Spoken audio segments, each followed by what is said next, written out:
Hi guys, welcome to howtoimprovemygolf.com. I'm Andy Carter. And I'm Chris Fletcher. And today we're going to be talking about the X Factor. X Factor of golf.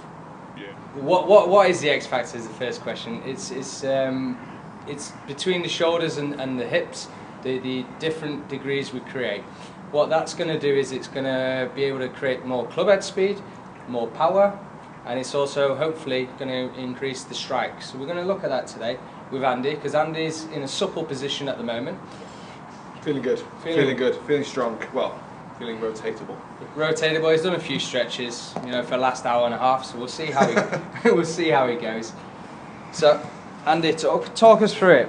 Right. So, when I'm swinging, I try and work on keeping my hips as still as I possibly can and getting as big a shoulder rotation as possible. So I'd like to try and get to around about 90 and around about 45 degrees approximately from here or so. So we're trying to create around about 45-degree angle throughout the body.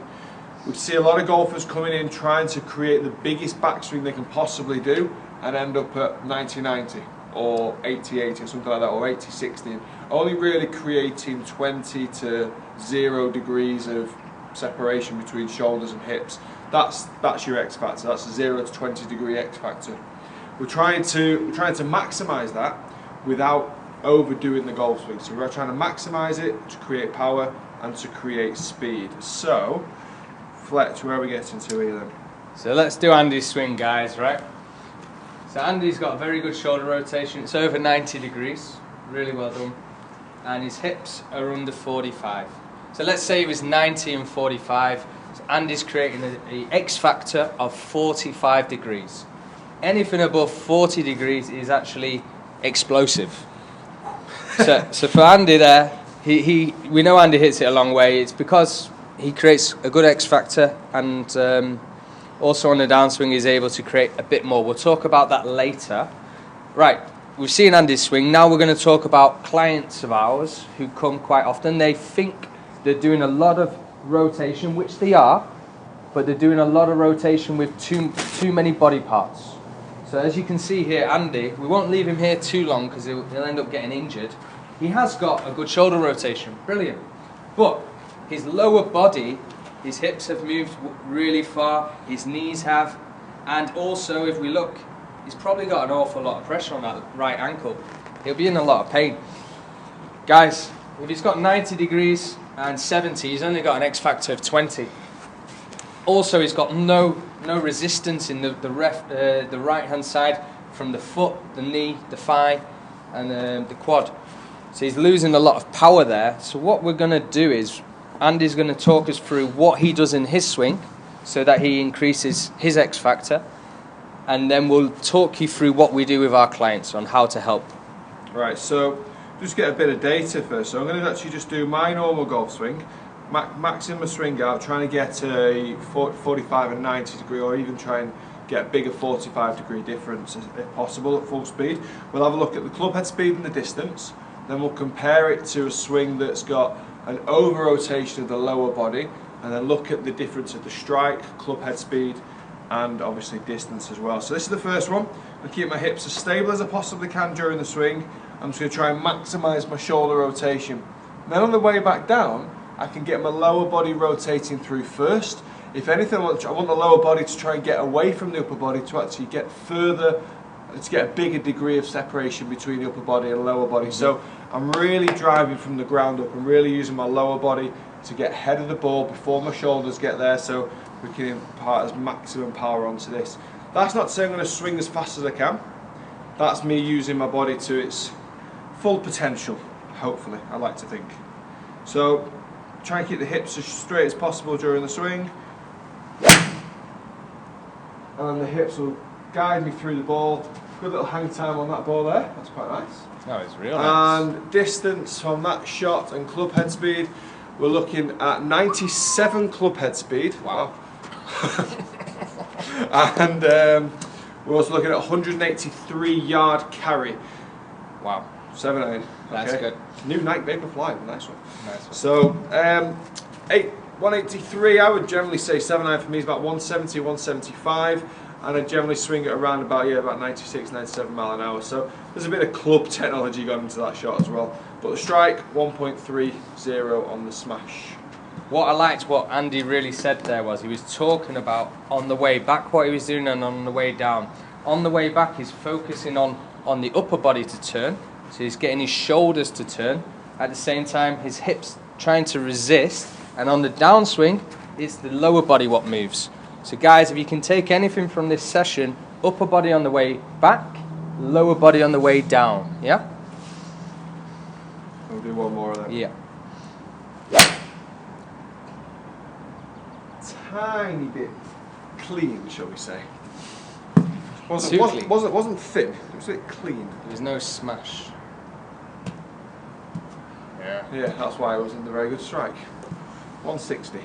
Right, so we're actually going to get a swing now whereby we get a similar rotation between hips and shoulders. Yeah.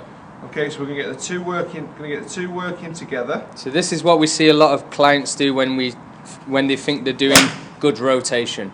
They over rotate with the lower body so that the X factor is less than 20 degrees to the shoulders, and then the numbers, well, to be honest, 87.5 mile an hour club head speed. Yeah, you struck it well, but you see that Andy's club head speed is reduced by 10 degrees from your first shot.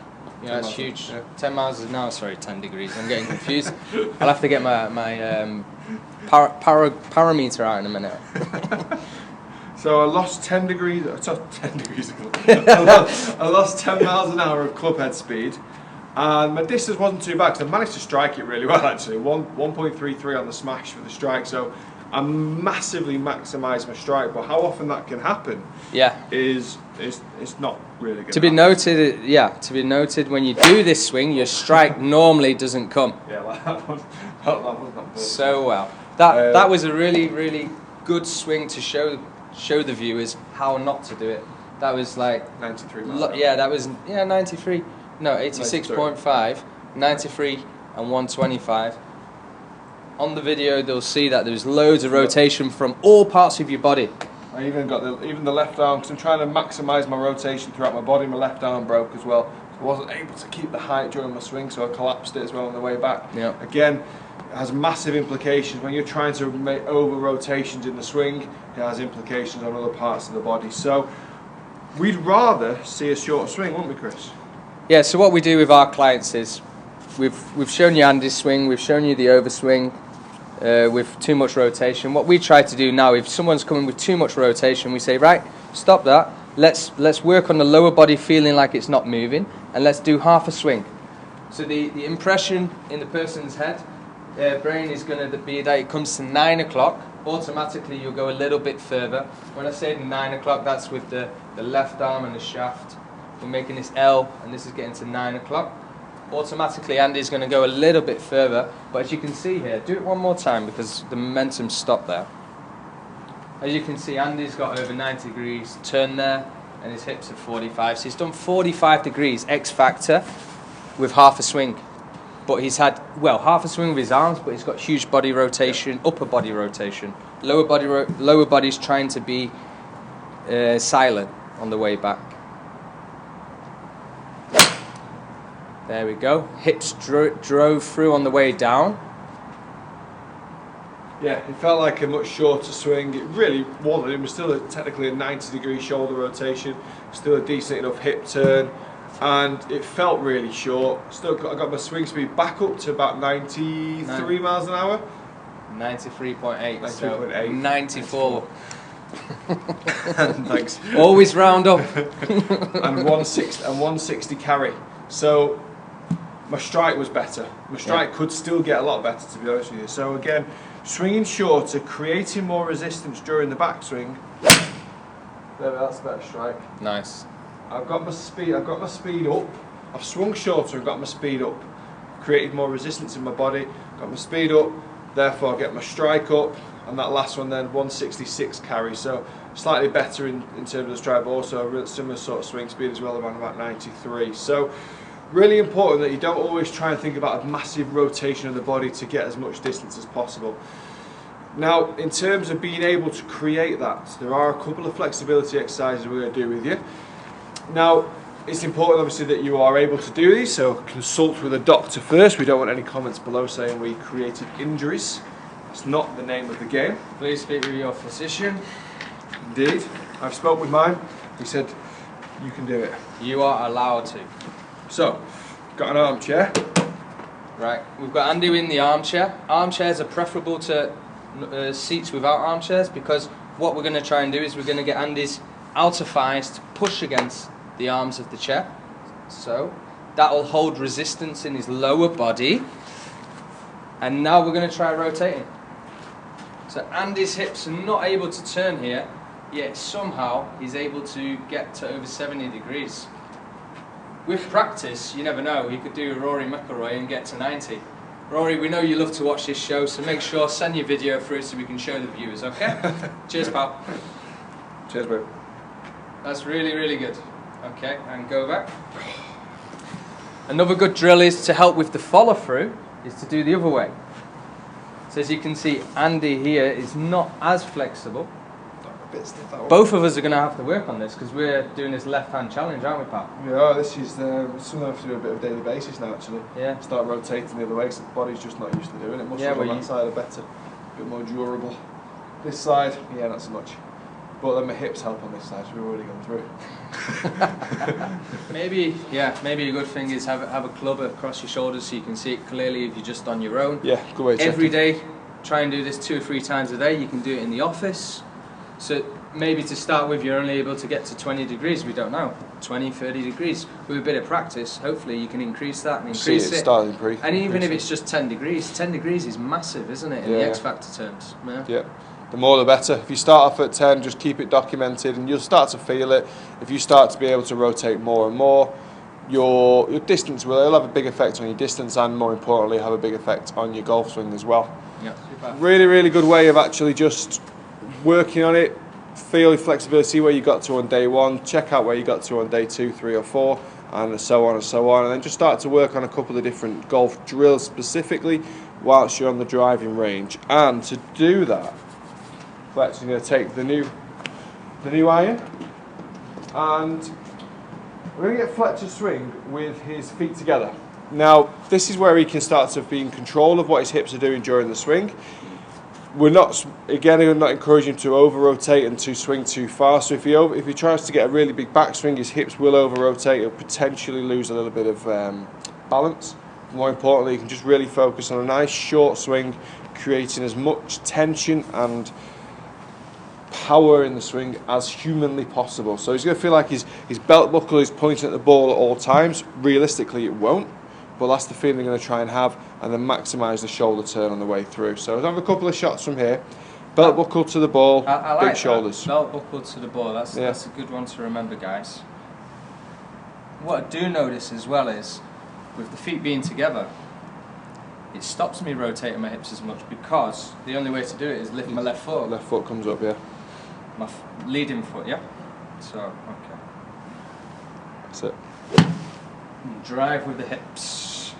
So shoulders back, hips through. Okay.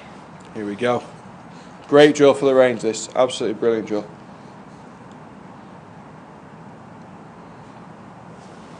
Good strike.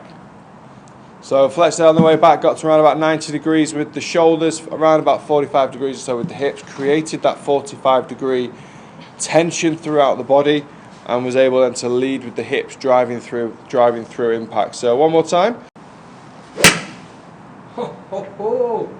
Gaboofed! Ripper. I just listened to what you said there, Carter. Really just focused on the belt buckle, aiming at the ball, turning away, and then from here, the hips to fire. Driving through. That belt buckle is a really, really good one to Yeah. Good way to imagine what we're trying to create. Love it. Good stuff. So, explanation, flexibility exercises, and driving range exercises as well. So, hopefully some really good information there for you to kind of digest, take onto the driving range, improve into your game, and hopefully therefore adding a bit more distance to your game. So for example, if your drivers get 10 yards further, you've got 1 less iron into the green. If you're hitting the ball further, now you've got 2 less irons into the green. Massive difference of players that are trying to lower a handicap. And it's not all about hitting the ball further, but if you're changing from a 7 iron into a green to a 9 iron into a green, for example, that is absolutely massive for accuracy, and obviously you're just making pars and birdies, or even turning doubles into bogeys even. So that's a really, really good way of helping you improve your overall game. It'd be great actually, guys. Write some comments after you've done this drill if it's helped you. You never know, it could help some guys get on the par 4s in too. Exactly, yeah. With this X Factor creation. Yeah, so guys, please write down some comments, give us your feedback. As we always mention, write what you'd like to see on the channel. It's your channel. We'll provide as much content as possible in the direction you would like. And please follow us on our social media platforms. We have Facebook, Twitter, Instagram, of course YouTube, which you're watching us on. Don't forget, if you haven't, subscribe. And if you're on the phone, click the bell. That'll create activation for notifications. Ding, ding, ding. Ding, ding, ding, ding. And we'll see you next time. Take care. See you again.